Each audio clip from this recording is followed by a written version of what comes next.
नमस्ते, मैं हूं दिग्विजय सिंह और आप देख रहे हैं न्यूज पथ। भगवान शिव आदि हैं, अनंत हैं। शिव से ही सृष्टि शुरू होती है, उन्हीं पर खत्म होती है। 33 करोड़ देवताओं में शिव के जैसा कोई दयालु देव नहीं है।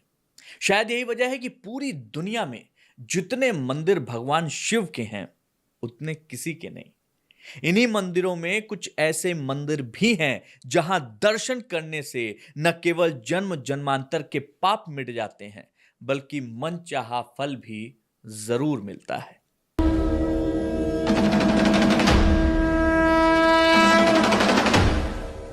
भगवान शिव के सबसे प्रमुख मंदिरों में से एक है उज्जैन का महाकाल मंदिर। यह मंदिर शिव के 12 ज्योतिर्लिंगों में से सबसे प्रमुख मात्र ऐसा ज्योतिर्लिंग है जो दक्षिण मुखी शिवलिंग जहां स्थापित है। ऐसी मान्यता है कि बाबा महाकाल के सामने सिर झुकाने वाले को यमराज कर्मों की सजा से मुक्त करके सीधे स्वर्ग भेज देते हैं। इस मंदिर में आम लोगों से लेकर फिल्म स्टार्स, क्रिकेटर, बड़ी बड़ी हस्तियों का तांता लगा रहता है। जो भी आता है खाली हाथ नहीं जाता, मुंह मांगा वरदान लेकर ही जाता है। भगवान शिव की साक्षात कृपा यहां से प्राप्त होती है।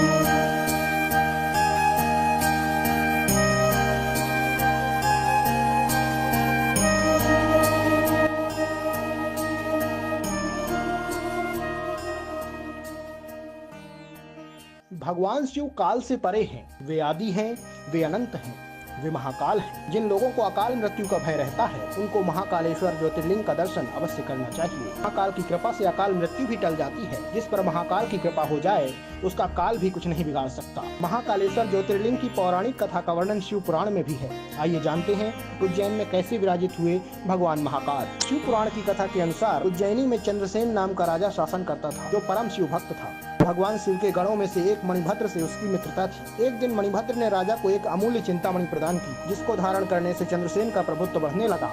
यश और कीर्ति दूर दूर तक फैलने लगी। दूसरे राज्यों के राजाओं में उस मणि को पाने की लालसा जाग उठी।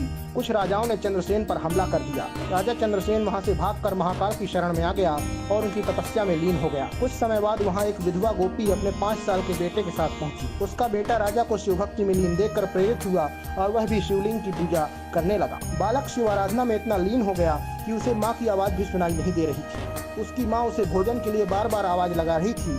बालक के न आने पर गुस्साई माँ उसके पास गई और उसे पीटने लगी। शिव पूजा की सामग्री भी फेंक दी। बालक माँ के इस व्यवहार से बहुत दुखी हुआ। तभी वहाँ पर एक चमत्कार हुआ। भगवान शिव की कृपा से वहाँ एक सुंदर मंदिर निर्मित हो गया, जिसमें दिव्य शिवलिंग भी था और उस पर बालक द्वारा अर्पित की गई पूजा सामग्री भी थी। इस तरह से वहाँ पर महाकालेश्वर ज्योतिर्लिंग की उत्पत्ति हुई। इस घटना से उस बालक की माँ भी आश्चर्यचकित हो गई। जब राजा चंद्रसेन को इस बात की सूचना मिली, तो वह भी महाकालेश्वर ज्योतिर्लिंग के दर्शन करने पहुँच गया।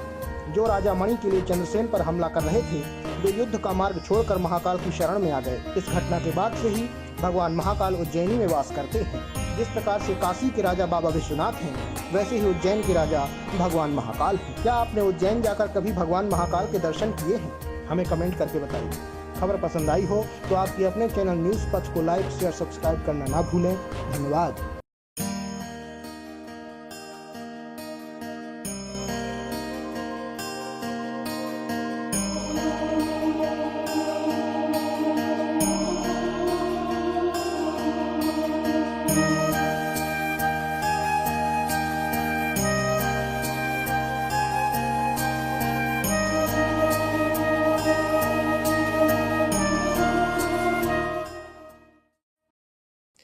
भगवान शिव का ऐसा ही एक मंदिर मध्य प्रदेश के खंडवा जिले के नर्मदा नदी के बीच एक द्वीप में स्थित है, जहां भगवान शिव के 12 ज्योतिर्लिंगों में से एक ओंकारेश्वर ज्योतिर्लिंग विराजमान है।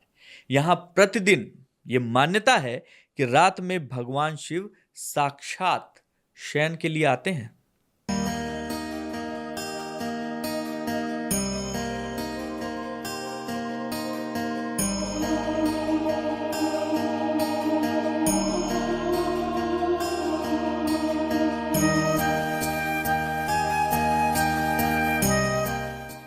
भगवान शिव से जुड़े 12 ज्योतिर्लिंगों में मध्य प्रदेश स्थित ओंकारेश्वर का चौथा स्थान आता है। यहाँ पर भगवान शिव नर्मदा नदी के किनारे ओम के आकार वाले पहाड़ पर विराजमान है। हिंदू धर्म में ओंकारेश्वर ज्योतिर्लिंग को लेकर कई मान्यताएं, जिसमें सबसे बड़ी मान्यता ये है कि भगवान भोलेनाथ तीनों लोक का भ्रमण करके प्रतिदिन इस मंदिर में रात को सोने के लिए आते हैं। महादेव के इस चमत्कारी और रहस्यमयी ज्योतिर्लिंग को लेकर यह भी मानना है कि इस पावन तीर्थ पर जल चढ़ाए बगैर व्यक्ति की सारी तीर्थ यात्राएं अधूरी मानी जाती हैं। आइए अब आपको महादेव के इस दिव्य ज्योतिर्लिंग की पूजा का धार्मिक महत्व और लाभ के बारे में विस्तार से बताते हैं। ओंकारेश्वर ज्योतिर्लिंग मध्य प्रदेश के इंदौर शहर से लगभग 78 किलोमीटर की दूरी पर नर्मदा नदी के किनारे स्थित है।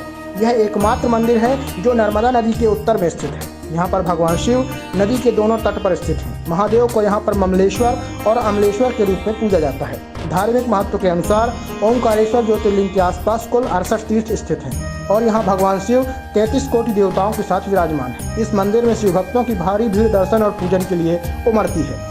ओंकारेश्वर मंदिर के बारे में मान्यता है कि यहाँ पर दर्शन और पूजन करने पर व्यक्ति के सारे पाप नष्ट हो जाते हैं। उज्जैन स्थित महाकालेश्वर ज्योतिर्लिंग की भस्म आरती की तरह ओंकारेश्वर मंदिर की शयन आरती भी विश्व प्रसिद्ध है। हालांकि ओंकारेश्वर ज्योतिर्लिंग मंदिर में भगवान शिव की सुबह, मध्य और शाम को 3 प्रहरों में आरती होती है। मान्यता है कि रात्रि के समय भगवान शिव यहाँ प्रतिदिन सोने के लिए आते हैं। मान्यता यह भी है कि इस मंदिर में महादेव माता पार्वती के साथ चौसर खेलते हैं। यही कारण है कि रात्रि के समय यहाँ पर चौपड़ बिछाई जाती है और आश्चर्यजनक तरीके से जिस मंदिर के भीतर रात के समय परिंदा भी पर नहीं मार पाता, उसमें सुबह चौसर और उसके कुछ पासे इस तरह से बिखरे मिलते हैं जैसे रात्रि के समय उसे किसी ने खेला हो। पौराणिक कथाओं की बात करें तो ओंकारेश्वर ज्योतिर्लिंग से जुड़ी एक कथा आती है, जिसके अनुसार राजा मानधाता ने एक बार भगवान शिव की कठिन तपस्या की, जिससे प्रसन्न होकर महादेव ने उन्हें दर्शन देकर वर मांगने को कहा। जिसके बाद मानधाता ने पहले वर में उन्हें इसी स्थान पर विराजमान होने को कहा और उसके बाद कहा कि आपके नाम के साथ मेरा नाम भी जुड़ जाए। मान्यता है कि तभी से भगवान शिव यहाँ पर विराजमान है और लोग इस क्षेत्र को मानधाता के नाम से जानते हैं। इस दिव्य और चमत्कारी ज्योतिर्लिंग के बारे में आप क्या सोचते हैं, हमें कमेंट करके बताइए। खबर पसंद आई हो तो आपके अपने चैनल न्यूज़ पथ को लाइक, शेयर, सब्सक्राइब करना ना भूलें। धन्यवाद।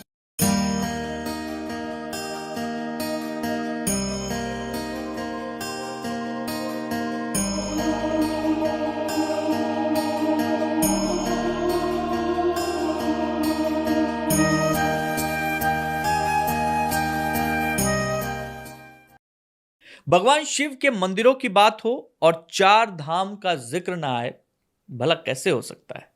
अपने जीवन काल में कम से कम एक बार हर कोई 4 धाम की यात्रा का सपना देखता है, अगर वो सनातनी है तो। 4 धाम की यात्रा के बाद जीव के मोक्ष का मार्ग प्रशस्त हो जाता है।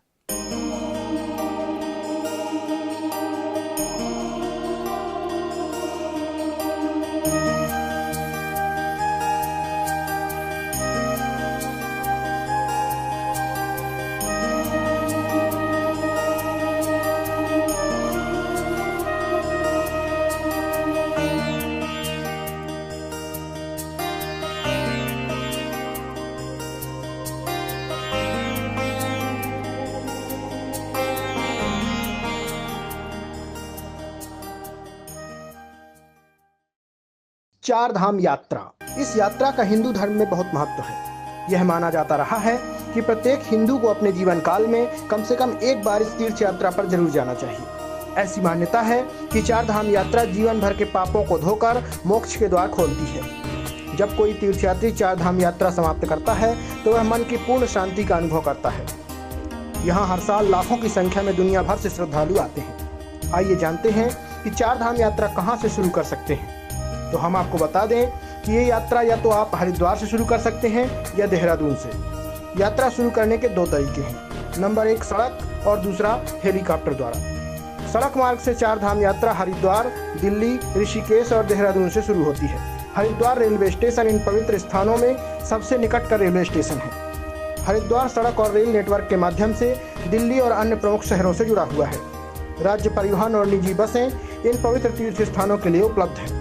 हरिद्वार, ऋषिकेश और देहरादून से टैक्सी भी मिल जाएगी। देहरादून से चार धाम यात्रा के लिए हेलीकॉप्टर सेवा भी उपलब्ध है। हेलीकॉप्टर सेवा देहरादून से खरसाली तक है, जो यमुनोत्री मंदिर से लगभग 6 किलोमीटर दूर है। हरसिल हेलीपैड गंगोत्री मंदिर के लिए निकटतम हेलीपैड है, जो मंदिर से 25 किलोमीटर दूर स्थित है। बद्रीनाथ और केदारनाथ धाम के हेलीपैड भी मंदिर के पास ही स्थित हैं। जान लीजिए कि इस यात्रा के लिए सबसे अच्छा समय कौन सा है। चार धाम यात्रा के लिए सबसे अच्छा समय मई से जून और सितंबर से अक्टूबर के बीच का है। इन महीनों में मौसम सुहाना होता है, जो कि यात्रा को आरामदायक और सुखद बनाता है। गर्मियों के दौरान मौसम अच्छा रहता है। मानसून के मौसम में यात्रा से बचने की सलाह दी जाती है, क्योंकि क्षेत्र में भारी बारिश होती है, जिसके कारण कुछ क्षेत्रों में भूस्खलन और बाढ़ की आशंका बनी रहती है। सर्दियों के मौसम में इस क्षेत्र में भारी बर्फबारी होती है, जिसके कारण मंदिर लगभग 6 महीने तक बंद रहते हैं। सर्दियों में केदारनाथ की मूर्तियां ऊखीमठ के ओंकारेश्वर मंदिर में और बद्रीनाथ की मूर्तियां जोशीमठ स्थानांतरित हो जाती हैं। भक्त वहां जाकर इस समय दर्शन कर सकते हैं। आइए अब जानते हैं कि चार धाम उत्तराखंड में कहाँ स्थित है। नंबर 1, यमुनोत्री। यमुना नदी का स्रोत यमुनोत्री उत्तराखंड के उत्तरकाशी जिले में समुद्र तल से 3293 मीटर की ऊंचाई पर स्थित है। यमुनोत्री मंदिर हिमालय के ग्लेशियरों और थर्मल स्प्रिंग्स से घिरा हुआ है। हिंदू पौराणिक कथाओं के अनुसार यमुना मृत्यु के देवता यम की बहन है। ऐसा माना जाता है कि यमुना में स्नान करने से शांति मिलती है। यहाँ से देहरादून 182 किलोमीटर की दूरी पर स्थित है और हरिद्वार 226 किलोमीटर दूर है। नंबर 2, गंगोत्री। यह मंदिर देवी गंगा को समर्पित है। हिंदू पौराणिक कथाओं के अनुसार गंगोत्री धाम वह स्थान है जहां गंगा नदी स्वर्ग से उतरी थी, जब भगवान शिव ने उन्हें अपनी जटाओं से छोड़ा था। समुद्र तल से 3042 मीटर की ऊंचाई पर स्थित गंगोत्री उत्तरकाशी जिले में स्थित है। यहां से हरिद्वार 285 किलोमीटर और देहरादून 240 किलोमीटर है। नंबर 3, केदारनाथ। यह धाम हिमालय की गोद में स्थित रुद्रप्रयाग जिले में समुद्र तल से 3553 मीटर की ऊंचाई पर स्थित है। केदारनाथ धाम भगवान शिव को समर्पित है। यह न केवल चार धाम यात्रा के लिए सबसे महत्वपूर्ण तीर्थों में से एक है, बल्कि इस प्राचीन मंदिर को भगवान शिव के 12 ज्योतिर्लिंगों में से एक भी माना जाता है। इसके अलावा केदारनाथ, कल्पेश्वर, तुंगनाथ, मदमहेश्वर और रुद्रनाथ मंदिर एक साथ पंच केदार बनाते हैं। देहरादून से यह 254 किलोमीटर और हरिद्वार से 125 किलोमीटर दूर स्थित है। नंबर 4, बद्रीनाथ। नर और नारायण पर्वत श्रृंखलाओं के बीच स्थित बद्रीनाथ धाम समुद्र तल से 3300 मीटर की ऊंचाई पर स्थित है। यह उत्तराखंड के चमोली जिले में स्थित है। बद्रीनाथ धाम भगवान विष्णु को समर्पित है, जिन्हें दिव्य हिंदू त्रिमूर्ति ब्रह्मा, विष्णु और शिव का रक्षक और संरक्षक माना जाता है। इन महत्वपूर्ण कारणों के अलावा बद्रीनाथ धाम को चार धाम यात्रा में इसलिए भी महत्वपूर्ण माना जाता है, क्योंकि यह वह स्थान है जहां आदि शंकराचार्य ने मोक्ष प्राप्त किया था। केदारनाथ से इसकी दूरी 218 किलोमीटर है और हरिद्वार से इसकी दूरी 316 किलोमीटर है। देहरादून से बद्रीनाथ 334 किलोमीटर की दूरी पर स्थित है। आइए अब आपको बताते हैं कि यदि आप चार धाम यात्रा पर जाएं तो आपको कौन सी चीज़ें साथ में ले जानी चाहिए। इसके लिए आपको हमेशा सर्दी, खांसी और बुखार के लिए ज़रूरी दवाओं की एक किट लेकर जानी चाहिए। इसके अलावा बैंड एड्स और एक एंटीसेप्टिक मरहम भी ले जाएं। सनबर्न से बचाव के लिए सनस्क्रीन का इस्तेमाल करें। यदि आप धूप में यात्रा कर रहे हैं तो टोपी पहने और चश्मा पहने। ऊनी कपड़े जैसे कि बॉडी वार्मर, स्वेटर, जैकेट, टोपी, जुराबें एवं ग्लव्स अपने साथ जरूर ले जाएं। विंड चीटर, रेनकोट और बारिश से बचने के लिए छाता भी अपने साथ रखें। वाटरप्रूफ जूते और वाटरप्रूफ बैग लेकर जाएं। बैटरी से चलने वाली टार्च और पर्याप्त बैटरी लेकर जाएं। पानी और ड्राई फ्रूट्स भी रास्ते के लिए साथ में जरूर रखें। जरूरी कागजात जैसे कि टिकट्स, आइडेंटिटी प्रूफ और पैसे संभाल कर बैग में रखें। तो दोस्तों, आप चार धाम यात्रा पर कब जा रहे हैं? आपको ये पूरी जानकारी कैसी लगी, हमें कमेंट करके बताइए। खबर पसंद आई हो तो आपके अपने चैनल न्यूज़ पथ को लाइक, शेयर, सब्सक्राइब करना ना भूलें। धन्यवाद।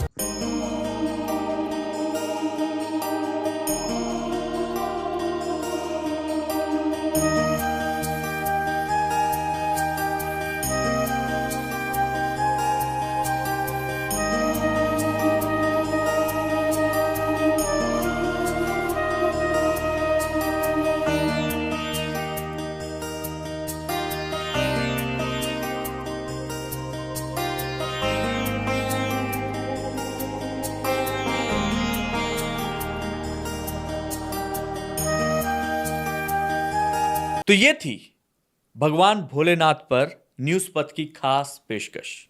आपको ये कार्यक्रम कैसा लगा कमेंट करके जरूर बताइएगा। हर हर महादेव।